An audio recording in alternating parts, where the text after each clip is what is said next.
Hello বন্ধুরা, আশা করি সবাই ভালো আছো।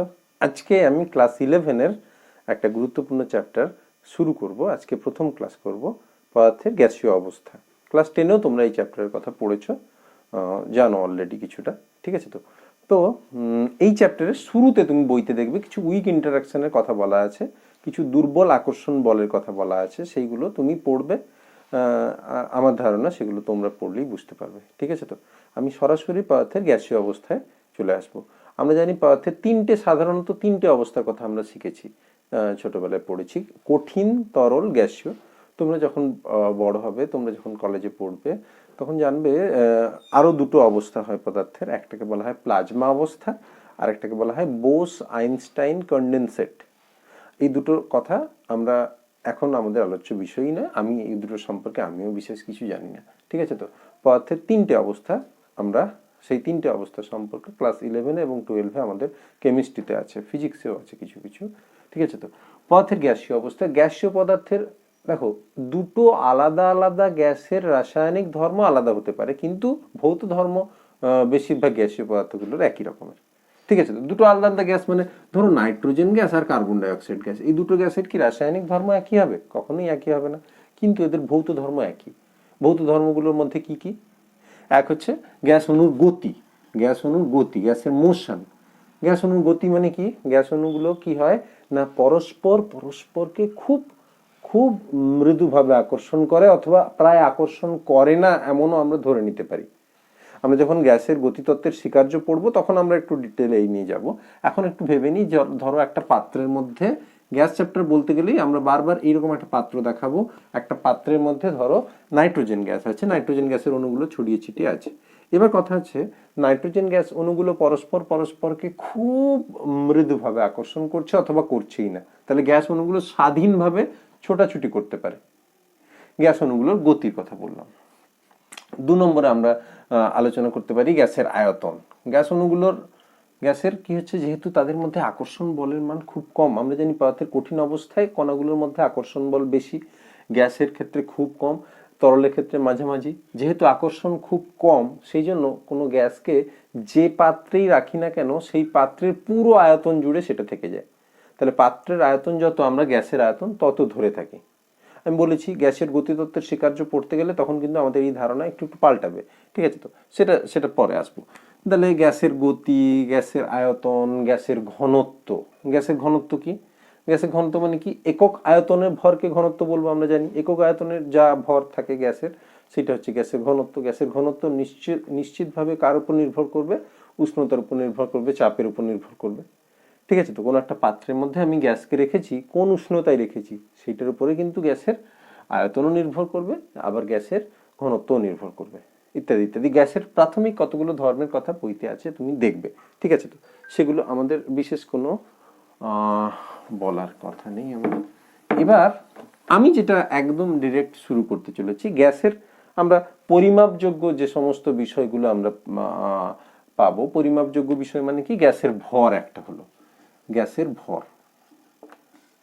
গ্যাসের ভর মানে গ্যাস যতটা ভারী, গ্যাসের ভর যত, আমরা গ্রাম এককে প্রকাশ করতে পারি, কিলোগ্রাম এককে প্রকাশ করতে পারি। তবে জানবে গ্যাসের ভর আমরা পরের দিকে, গ্যাসের ভর অ্যাকচুয়ালি গ্যাসের ভর গ্যাসের মোল সংখ্যার সঙ্গে সমানুপাতিক।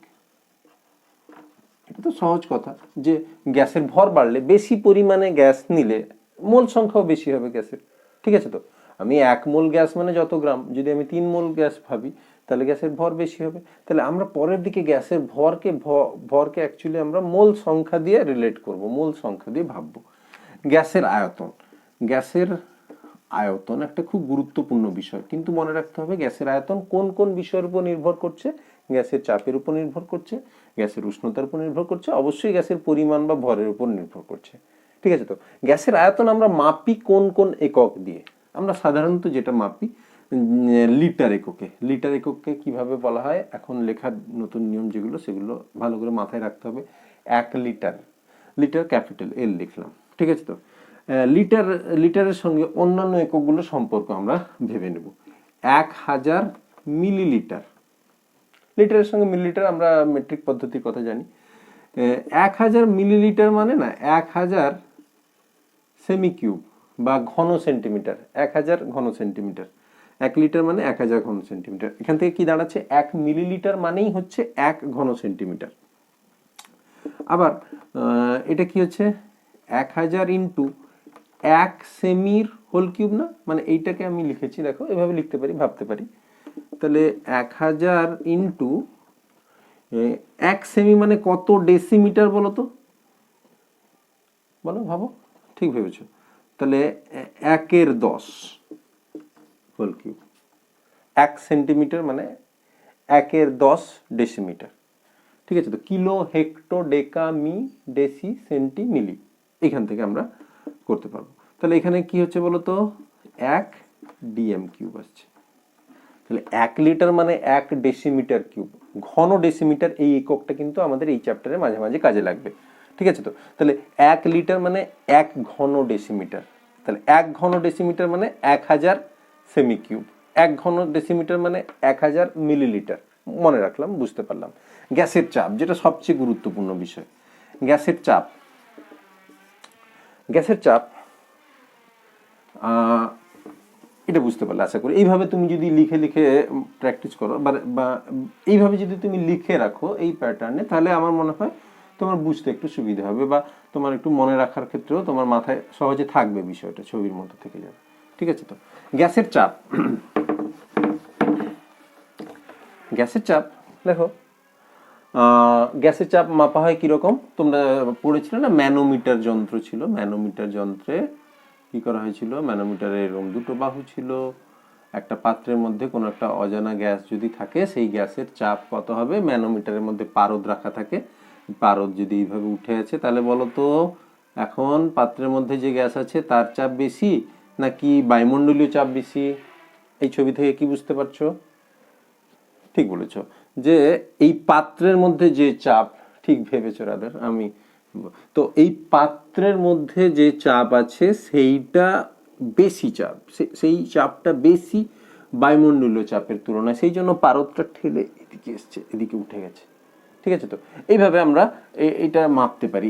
এইখানে এই যে হাইটের ডিফারেন্স হয়েছে না, এখান থেকে এইটুকু হাইটের ডিফারেন্স হয়েছে, এই হাইটের ডিফারেন্স দিয়ে আমরা এখানকার চাপ কত মাপতে পারি। আমরা জানি পারদ স্তম্ভের যদি বা কোনো একটা জল স্তম্ভের বা কোনো একটা তরল স্তম্ভের উচ্চতা যদি জানা থাকে, তাহলে আমরা ওই তরলের ঘনত্ব জানতে পারলে আমরা কি বের করতে পারবো, যে ওইটুকুর চাপ কত, মানে এই বিন্দুতে চাপ কত, সেটা মানে এই বিন্দুতে এইটুকু অংশের জন্য যে এক্সট্রা চাপ, যেটা সেইটা চাপটা কত আমরা মাপতে পারবো। ঠিক আছে, তো আর আমরা অলরেডি টরিসেলি পরীক্ষার কথা শিখেছি আমরা, সেটা জানি আমরা যে টরিসেলি পরীক্ষা থেকে আমরা কি জানি, বায়ুমণ্ডলীয় চাপ, যেটাকে 1 অ্যাটমসফেরিক প্রেসার বলা হয়।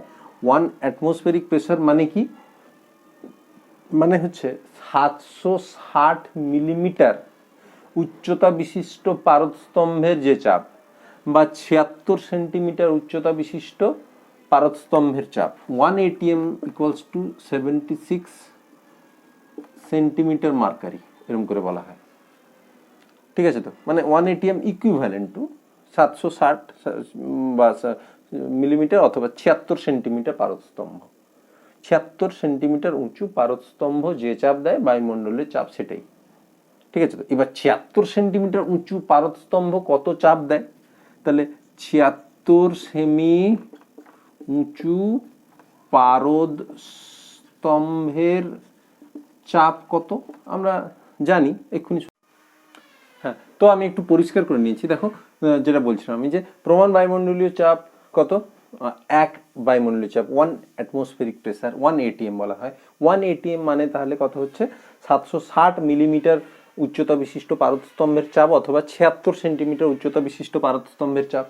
এবার 76 সেন্টিমিটার উচ্চতা বিশিষ্ট পারদস্তম্ভ কত চাপ দেয় আমরা একটু আগে আলোচনা করলাম, HDG, যেখানে H কত, 76 সেন্টিমিটার, ডি কত, পারদের ঘনত্ব, যে যে তরলের স্তম্ভের কথা ভাবা হচ্ছে তার ঘনত্ব 13.6, তোমার বইতে দেখবে 13.59 ইত্যাদি ইত্যাদি কত আছে, 13.6 গ্রাম সেমি টু দি পাওয়ার -3। জি কত, সিজিএস পদ্ধতিতে অভিকর্ষজ ত্বরণের মান কত, 981 সেমি পার সেকেন্ড স্কোয়ার। এইটা তাহলে এটাকে গুণ করলে খুব সম্ভবত 1.013 এরকম কিছু আছে। 1.013 এককটা কি হলো দেখি। সেন্টিমিটার কবার আছে, দুবার আছে, আবার এখানে একটা কিছু একটা আছে, যাকে যা আছে আমি লিখে নিই। সেমি ইন্টু গ্রাম ইন্টু সেমি টু দি পাওয়ার -3 ইন্টু সেমি into second to the power -2। এইটা সরি, এটা কত আছে, এটা ইন্টু 10 টু দি পাওয়ার 6 আছে, এটা আছে, এটা ইন্টু 10 টু দি পাওয়ার 6 আছে। এবার দেখো 1.013 ইন্টু 10 টু দি পাওয়ার 6, এটা তুমি ক্যালকুলেটর করে দেখতে পারো, ইন্টু 10 টু দি পাওয়ার 6 এত গ্রাম semi second to the power -2, এটা লিখতে পারি। গ্রাম লিখেছি, সেমি লিখেছি, সেকেন্ড টু দি পাওয়ার -2 লিখেছি। কোনটা কোনটা বাকি আছে, একটা সেন্টিমিটার বাকি আছে, একটা সেন্টিমিটার টু দি পাওয়ার -3 বাকি আছে, মানে অ্যাকচুয়ালি বাকি আছে সেন্টিমিটার টু দি পাওয়ার -2, এটা লেখা বাকি আছে। তাহলে 1.013 into 10 to the power 6 gram semi per second square, এটাকে ডাইন বলে, এটাকে ডাইন বলে, গ্রাম সেমি পার সেকেন্ড স্কোয়ার ডাইন বলে, তোমরা জানো। সেন্টিমিটার টু দি পাওয়ার -2, এইটা হলো আমাদের 1 অ্যাটমসফেরিক প্রেসার। বলতে কি বোঝায় না, এত ডাইন পার সেমি স্কোয়ার, 1 বর্গ সেন্টিমিটার জায়গার উপরে এত বল প্রযুক্ত হচ্ছে, যেটা সেইটা হচ্ছে 1 বায়ুমণ্ডলীয় চাপ, এবং যথেষ্ট বেশি সেটা, তাই না? 10 টু দি পাওয়ার 6, ঠিক আছে? তো বায়ুমণ্ডলীয় চাপ যথেষ্ট বেশি, আমরা অনুভব করতে পারি না, তার কারণ কি ইত্যাদি তোমরা জানো সেটা, ঠিক আছে? তো তো একে যদি আমরা এসআইতে করতে চাই তাহলে কি হবে, দেখো তাহলে কি হবে, 1.013 into 10 to the power 6 into 1 ডাইন ছিল, ইন্টু 1 ডাইন ইন্টু 1/1 সেমি স্কোয়ার, ঠিক লিখেছি না? ঠিক আছে, গোলমাল আছে কিছু? সেমি টু দি পাওয়ার -2 ছিল, মানে 1 সেমি স্কোয়ার, 1 সেমি স্কোয়ার মানে কত সেমি স্কোয়ার, 1 সেমি স্কোয়ার ধরেছি, কোনো সমস্যা নেই, ঠিক আছে না? এবার দেখো আমরা কি জানি, 1 নিউটন মানে 10 টু দি পাওয়ার 5 ডাইন, তাহলে 1 ডাইন মানে কত, sorry 10 to the power -5 Newton. তাহলে 1.013 into 10 to the power 6 into 10 to the power -5 Newton into 1/1 semi মানে কত মিটার গো? দেখো 100 সেমি সমান 1 মিটার, আমরা জানি 1 সেমি মানে 1/100 মানে 10 টু দি পাওয়ার -2 মিটার, জানি এগুলো আমরা। তাহলে এটা হচ্ছে 10 টু দি পাওয়ার -2 মিটার এর হোল স্কোয়ার। 1 সেমির বদলে 10 টু দি পাওয়ার -2 মিটার লিখেছি, তার হোল স্কোয়ার লিখেছি, ঠিক আছে? কত হচ্ছে, যা আছে তাই লিখি, যা আছে তাই লিখি। দেখো 1/10 টু দি পাওয়ার -2 এর হোল স্কোয়ার মানে 1/10 টু দি পাওয়ার -4, ঠিক না? 10 টু দি পাওয়ার -2 এর হোল স্কোয়ার মানে 10 to the power -2 into 10 to the power -2 সমান 10 টু দি পাওয়ার, এবার যোগ করব, ঘাতটা যোগ করব, -2 2 4 এত নিউটন, আর নিচে এখানে মিটার স্কোয়ার, হরে মিটার স্কোয়ার আছে, নিউটন পার মিটার স্কোয়ার।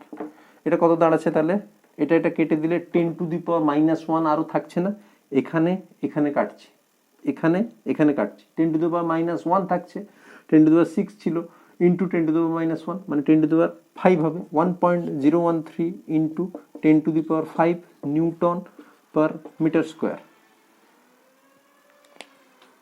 এগুলো সবই কোনটাকে ডিনোট করছে, 1 অ্যাটমসফিয়ার মানে কত সেটাকে ডিনোট করছে।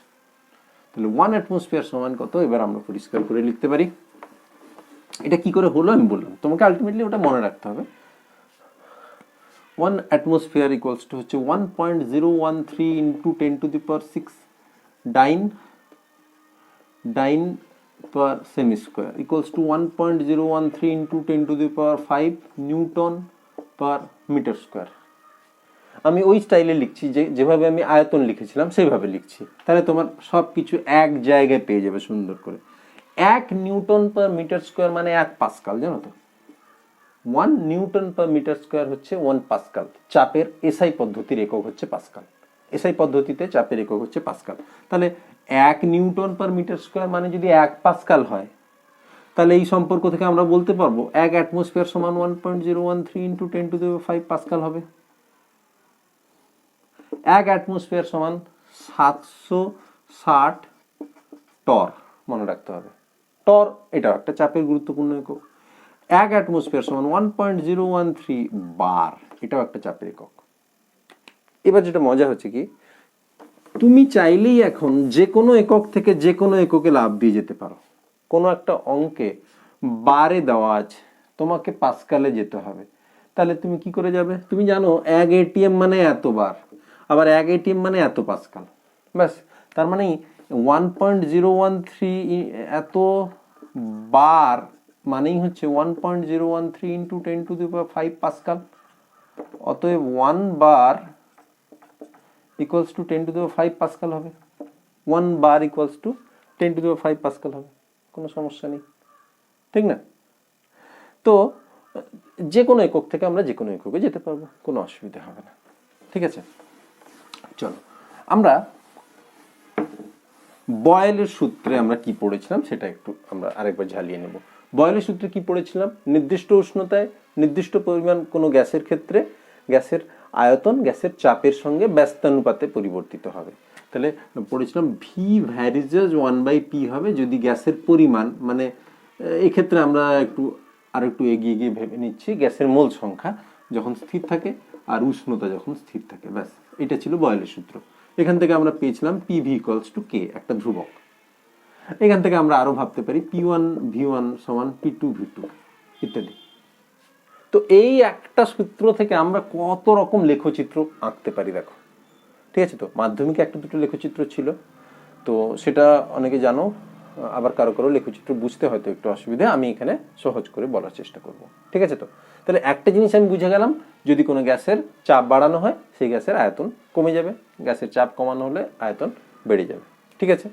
তো আমরা লেখচিত্র বইতে যেগুলো আছে সেগুলো তো আলোচনা করবই, এমনকি আমরা কিছু এক্সট্রাও আলোচনা করতে পারি। এক্সট্রা মানে বিভিন্ন কম্পিটিটিভ পরীক্ষায় যেগুলো এসেছিল, পরীক্ষায় বেসিক্যালি এই বইতে যেগুলো আছে সেগুলোর থেকেই এসছে, ঠিক আছে? তো তো লেখচিত্র আমরা করছি, লেখচিত্র খুব ইম্পর্টেন্ট, শুধু 11-এর পরীক্ষার জন্য নয়, বিভিন্ন কম্পিটিটিভ পরীক্ষার জন্য লেখচিত্র খুব গুরুত্বপূর্ণ, ঠিক আছে? তো লেখচিত্র 1, P ভার্সেস V। আমি y অক্ষ বরাবর P প্লট করব, x অক্ষ বরাবর V প্লট করব। কিভাবে লেখা হয় দেখো, যেদিকে আমি V বসাচ্ছি, V বসিয়ে তারপরে দাগ টানতে হয়, V বসিয়ে তারপরে একটা অ্যারো দিতে হয়। তাহলে প্রথমে অ্যারো দিয়ে তারপরে V লেখা হয় না, V বসিয়ে অ্যারো লিখতে হয়, P বসিয়ে তারপরে অ্যারো লিখতে হয়, ঠিক আছে? তো দেখো, যখন যখন চাপের মান খুব বেশি তখন আয়তনের মান কত হবে বলো তো? খুব কম হবে। আমি প্রথমটা আমি একটু এমনভাবে বলবো যাতে করে যে ক্লাস 10-এ বুঝতে পারেনি তার সুবিধা হয়। যারা ক্লাস 10-এ বুঝতেই পেরেছো তাদের কাছে খুবই সহজ হয়ে গেছে। এখন আমরা এই সম্পর্কটা জানি, পি ভি ইকুয়ালস টু ধ্রুবক। ধ্রুবক মানে কত? ধরে না 100, ধরে না 50 বা কিছু একটা, 100, পিভি ইকুয়ালস টু 100 হয়ে গেল। এবার দেখো, আমরা যেমন লেখচিত্র আঁকার সময় করতাম না ক্লাস 10-এ, এক্স আর ওয়াই এর মান বসিয়ে আমরা 3টে মান নিতাম, এখানে ভাবো 30টা মান নিয়ে লেখচিত্রগুলো আঁকা হচ্ছে, 30টা করে মান নিতে হচ্ছে, ঠিক আছে? তো দেখো, পি আর ভি, একটা কাজ করো, ভি আর পি, ঠিক আছে? এক্স অক্ষ বরাবর ভি বসাচ্ছি, তো তো আমি সেই জন্য ভিটা আগে লিখতে পছন্দ করছি, ভি আর পি। যখন পি এর মান খুব বেশি, পি এর মান খুব বেশি, দেখো তাহলে পিভি ইকুয়ালস টু আমরা মনে মনে ভেবে নিয়েছি 100। পি এর মান যখন খুব বেশি, পি এর মান যখন খুব বেশি, পি এর মান যখন ধরো, পি এর মান হচ্ছে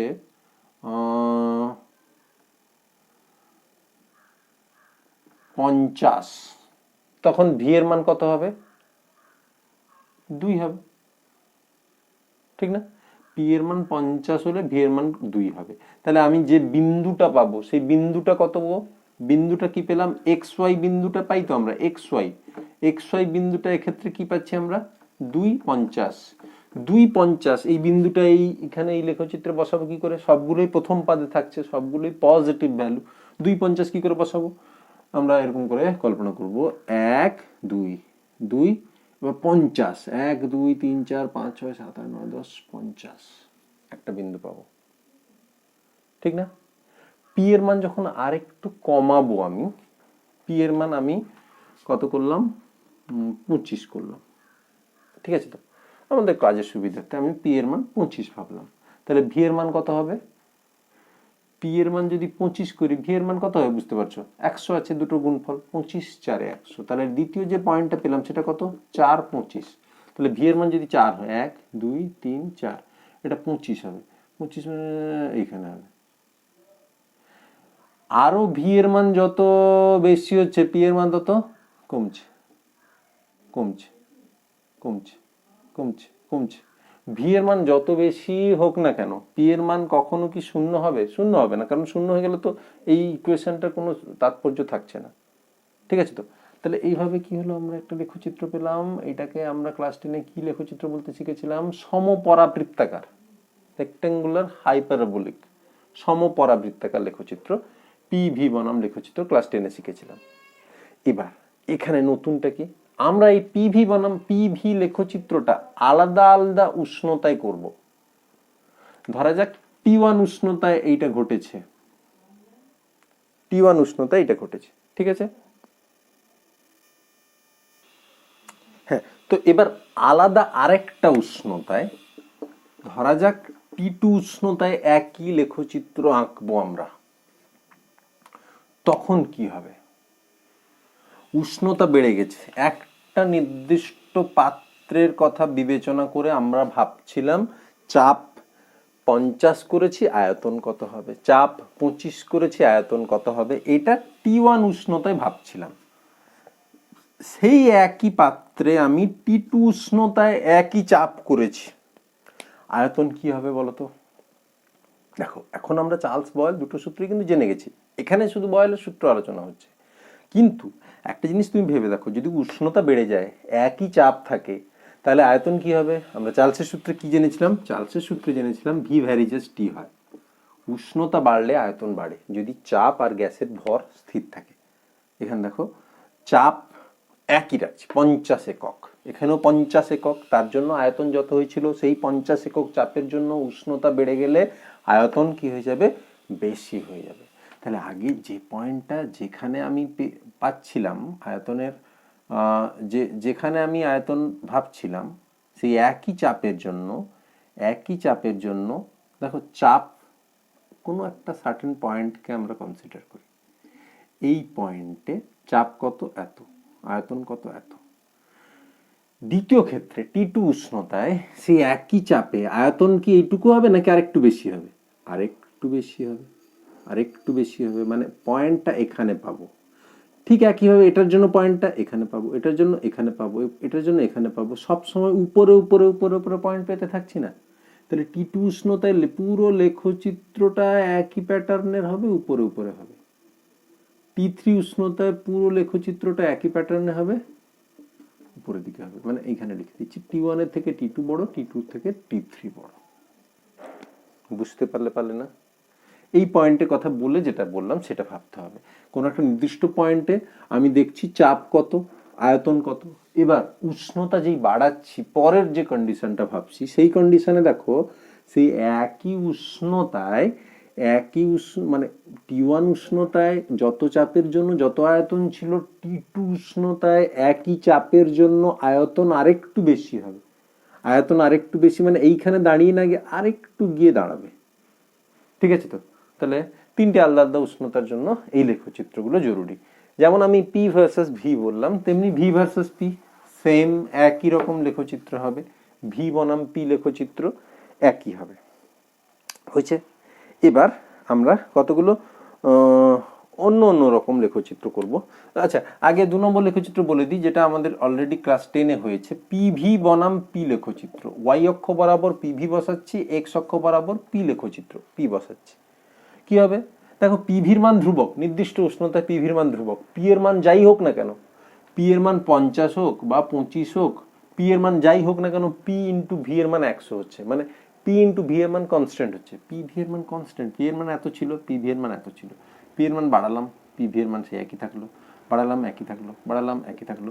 এই পয়েন্টগুলোকে জুড়িয়ে দিলে একটা সরলরেখাংশ পাচ্ছি আমরা।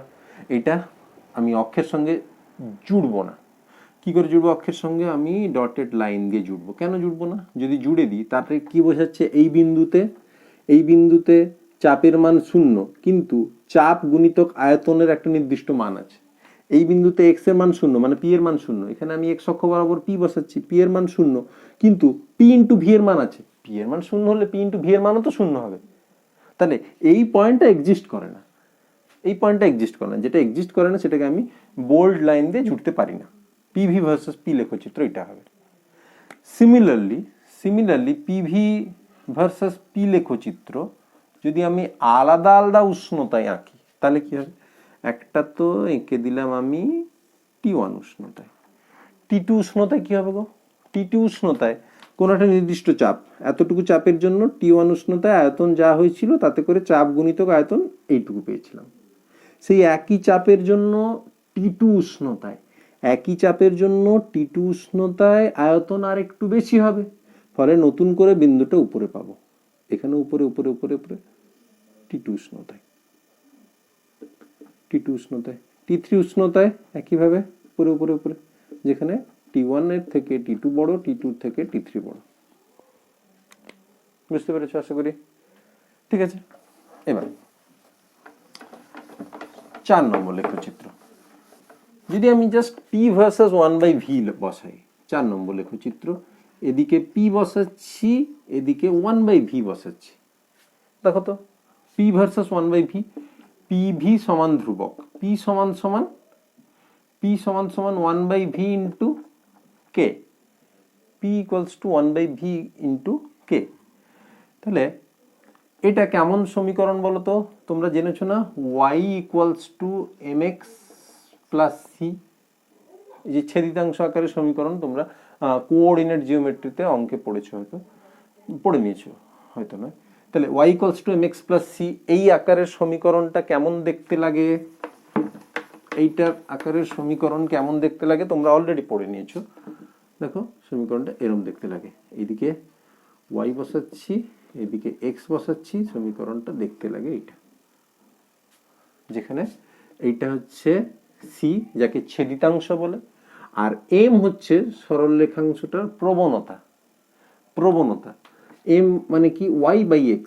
এখান থেকে যদি আমি লম্বটা নিই, এটাকে যদি এখানে জুড়ে দিই, তাহলে y বাই x, যেটা y বাই x যদি মেপে নিই y অক্ষ বরাবর আর x অক্ষ বরাবর যদি মেপে নিই, মানে y বাই x মানে লম্ব বাই ভূমি মানে tan থিটার ভ্যালু কত হবে না m যত সেটা হবে। এই সমীকরণটা, এটা তুমি ম্যাথমেটিক্সে পড়েছো।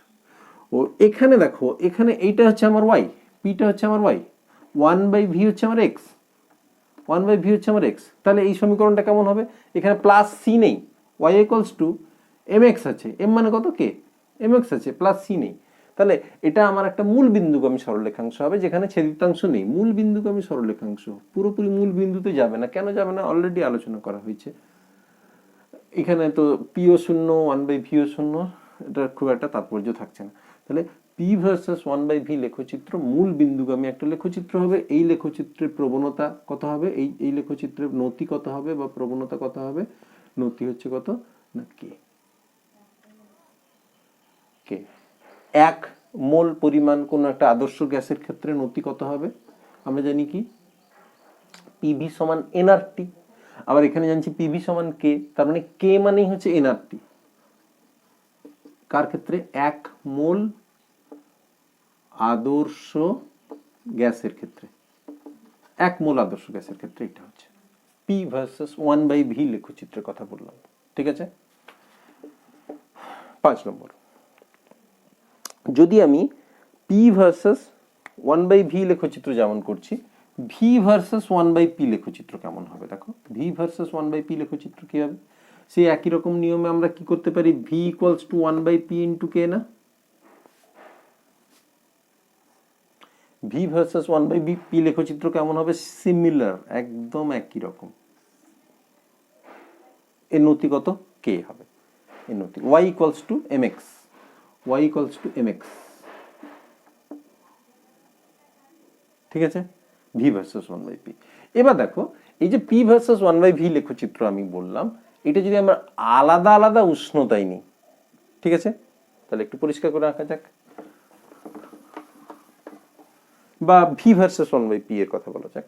এটা আমি T1 উষ্ণতায় পেয়েছি, উষ্ণতা এর থেকে যদি আর একটু বাড়াই আমি, দেখো উষ্ণতা যদি একটু বাড়াই তাহলে পিভি ইকুয়ালস টু কে। কোনো একটা নির্দিষ্ট উষ্ণতায় কোনো একটা নির্দিষ্ট পি এর মানের জন্য যা আয়তন হচ্ছিল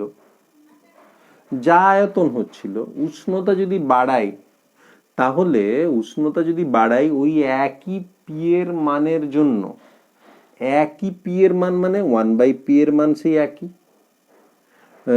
আয়তনের মান আগে যত হচ্ছিল এখন তার থেকে কি হবে, বেশি হবে। ব্যাস, তাহলে T2 এটা, আবার T3 এটা, T1 এর থেকে T2 বড়, T2 থেকে T3 ছোট, T3 বড়। একই রকম নিয়মে আমরা বুঝতে পারছি না? তাহলে দেখো যত উষ্ণতা বেশির দিকে লেখচিত্রটা তার উপরে উপরে উপরে উপরে থাকছে। আগেরগুলোও দেখেছি, এগুলোও দেখছি। আলাদা আলাদা উষ্ণতার জন্য লেখচিত্রগুলো ইম্পর্টেন্ট। এখানেও সেই একই রকম হবে P ভার্সেস 1/v এর ক্ষেত্রে। ঠিক আছে, চলো আমরা নেক্সট করব কি, সবচেয়ে ইম্পর্টেন্ট যেটা, log P versus log V। এইদিকে লগ P বসাবো, এইদিকে লগ V বসাবো। দেখো আমরা কি শিখেছি, PV equals to K, log PV equals to কি হবে, log k, or log P plus log V equals to log k, or log P equals to minus 1 into log V plus log k. log P equals to minus 1 into log V plus log k. এইটাকে যদি আমি y ভাবি, y equals to mx plus C. দেখো পুরো এইটার সঙ্গে উপরেরটা compare করো, y কত আমার, লগ পি, x কত আমার, লগ ভি। ছেদিতাংশ কিছু আছে না নেই, আছে, এটাও এরকম করে হওয়ার কথা। তবে এক্ষেত্রে নতিটার মান কত, -1, নতিটা হচ্ছে ঋণাত্মক। ঋণাত্মক যদি নতি হয় তাহলে এই দিকে ওঠার বদলে এই দিকে নামে। একটা ছেদিতাংশ নিয়ে উপরের দিকে উঠছে, কখন ওঠে, যদি নতির মানটা পজিটিভ হয়। যদি নতির মানটা নেগেটিভ হয় তাহলে একটা ছেদিতাংশ নিয়ে উপরে ওঠার বদলে ছেদিতাংশ নিয়ে কি হবে, নিচের দিকে নামবে। এখান থেকে এইটুকু কত, ছেদিতাংশ যত, লগ কে, মানে 1 মোল আদর্শ গ্যাসের জন্য লগ আরটি, পিভি সমান এনআরটি, মানে 1 মোলের জন্য এন এর মান 1, তাহলে লগ আরটি হবে, বা লগ এনআরটি করে ভাবতে পারি আমরা। আর এইটার যে ছেদিতাংশ কত, ছেদিতাংশ কত, বা এটা নতি কত, নতি সমান -1। সেখান থেকে আমরা দেখতে পারি মানে ট্যান থিটা সমান -1, থিটার মান বের করে আমরা এটা বের করতে পারি। এটা হচ্ছে কত, 135 ডিগ্রি হয়, এই কোণটার মান 135 ডিগ্রি হয়। এই লেখচিত্রটা ক্লাস 11 এর পরীক্ষায় অনেকবার এসছে, সেটা তোমরা দেখতে পারো। ঠিক আছে, তো তাহলে ট্যান ইনভার্স -1 সমান দেখবে কত হচ্ছে। ঠিক আছে, চলো log P versus log V খুব ইম্পর্টেন্ট। এবার আরেকটা আমরা ইন্টারেস্টিং জিনিস করব, পি স্কোয়ার ভার্সেস ভি, এই লেখচিত্র করব। পিভি ইকুয়ালস টু কনস্ট্যান্ট আমরা জেনে গেছি, পিভি ইকুয়ালস টু কে। আচ্ছা বলো, PV square equals to K V. ঠিক আছে, এইবার আমরা কি করব, এইটাকে y ভাববো, এইটাকে x ভাববো। তাহলে সমীকরণটা কি দাঁড়ালো, y ইকুয়ালস টু mx। কেন আমি বলছি এমন, না পিভি স্কোয়ার ভার্সাস ভি বানাতে চাইছি, ভিটা এক্স, ভিটাকে এক্স ভেবেছি, পিভি স্কোয়ারটা ওয়াই অক্ষে বসাচ্ছি, তাহলে পিভি স্কোয়ারটা ওয়াই। লেখচিত্রটা কেমন হবে, সি নেই কোনো, মূল বিন্দুগামী হবে। মূল বিন্দুগামী লেখচিত্র দিয়ে কি হবে, প্রবণতা তার কত, এটা নতি কত, এটা নতি কত, নতি হচ্ছে কি কে, কে মানে 1 মোল আদর্শ গ্যাসের ক্ষেত্রে আরটি, অথবা পি কে সমান আমরা সিম্পলি লিখতে পারি এনআরটি, মানে এনআরটি লিখতে পারি। হয়েছে, এবার উল্টোটা, এবার আরেকটা,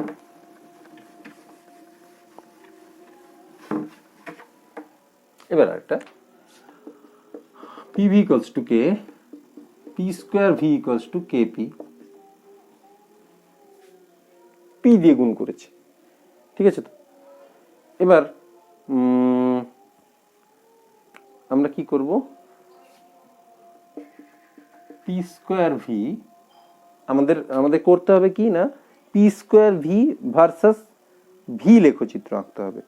P square V versus V লেখচিত্র আঁকবো। দেখো P square V equals to K into P এর ভ্যালু কত, পি সমান আমরা আবার এই লেখচিত্র থেকে কি ভাবতে পারি না কে বাই ভি, পি সমান কে বাই ভি। তাহলে P square V equals to K square into one by V, K square into one by V. অতএব P square V into V equals to K square, মানে X into Y equals to C square. এই আকারের সমীকরণ কেমন হয়, এটা পরাবৃত্তাকার হয়। এই আকারের সমীকরণ এক্স কত, P square V, P square V এটা তুমি ম্যাথে জানবে।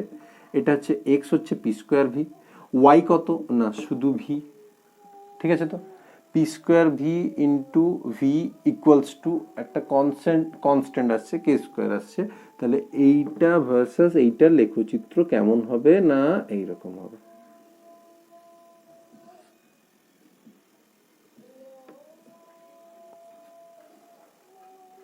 ঠিক আছে তো। এখানেও similarly P square V versus V লেখচিত্রটা ডিফারেন্ট টেম্পারেচারে আমরা ভাবতে পারি। টেম্পারেচার আলাদা আলাদা কিছু হলে তখন আলাদা হবে, তোমরা এটা ভেবে বানাতে পারো, ঠিক আছে। তো এই লেখচিত্রগুলো মেইনলি ছিল। আরো লগ দিয়ে কিছু লেখচিত্র আছে, সেগুলো একটু সহজ। লগ পিভি ভার্সাস পি আছে, বা log PV versus log V আছে, log P versus log one by V আছে। আমরা এটা করতে পারি log P log one by V. দেখো কি করে, পিভি ইকুয়ালস টু কে, তাহলে এখান থেকে কি পাচ্ছি আমরা, পিভি ইকুয়ালস টু কে, তাহলে log P plus log V equals to K, মানে log PV, log M N এর ফর্মুলা জানো, log M plus log N. তাহলে লগ পি প্লাস ভি আছে, কিন্তু আমার দরকার কত, ওয়ান বাই ভি, আমার দরকার ওয়ান বাই ভি। তাহলে লগ পি প্লাস মাইনাস, মানে দেখো কি করবো, দেখো log P minus one into log V equals to K. বুঝতে পেরেছি পারিনি, log P minus one into log V, মানে তো log P plus log V, log P minus log v to the power minus 1 equals to k, or log p minus log 1 by v equals to k, or log p সমান log 1 by v plus k, y equals to x plus c, m কত 1, M হচ্ছে 1। তাহলে log P versus log 1 by V লেখচিত্রটা কেমন হবে, এরকম simple. এখান থেকে এইটুকু কত, কে নতি কত, এর নতি কত 1, নতি কত 1।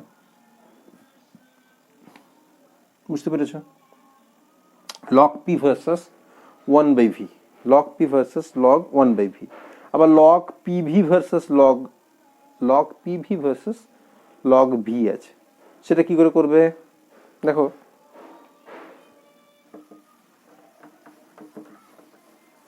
log PV versus log V,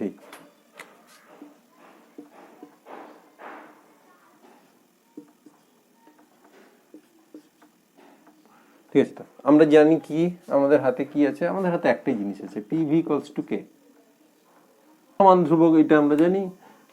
log PV সমান কি হবে, log K মানে ধ্রুবক, তাহলে লগ পিভি একটা কনস্ট্যান্ট, সেটাকে আমি যার সাপেক্ষে বসাই না কেন তার যা মান সবসময় সেই মান আসবে। লগ পিভির মান সবসময় সেইটা আসবে। কি করব, ডটেড লাইন দিয়ে, ঠিক আছে, log PV versus log V. তো আজকের এই ভিডিওতে আমরা শুধুমাত্র বয়েলের সূত্র সম্পর্কিত কতগুলো লেখচিত্র আলোচনা করেছি। আমরা গ্যাসের চাপ প্রকাশের বিভিন্ন একক এবং তাদের মধ্যে সম্পর্ক আলোচনা করেছি, গ্যাসের আয়তনের কথা আলোচনা করেছি, বিভিন্ন একক আলোচনা করেছি। ভিডিওটা যাতে আপলোড করতে সমস্যা না হয়, তো আজকে আমি এটাতে শেষ করছি। পরের দিনের ভিডিওতে আমরা আলোচনা করব বয়েলের সূত্র সম্পর্কে কতগুলো ভিডিও, আর এই চ্যাপ্টার থেকে যে অঙ্কগুলো আছে, যে অঙ্কগুলো ইম্পর্টেন্ট, মানে যেগুলো অ্যাকচুয়ালি মাধ্যমিকে হয়েছিল, সেই ধরনের অঙ্কগুলো আমরা আলোচনা করব। তারপরে নেক্সট পার্টে যাব। ঠিক আছে, সবাই ভালো থাকবে। Thank you.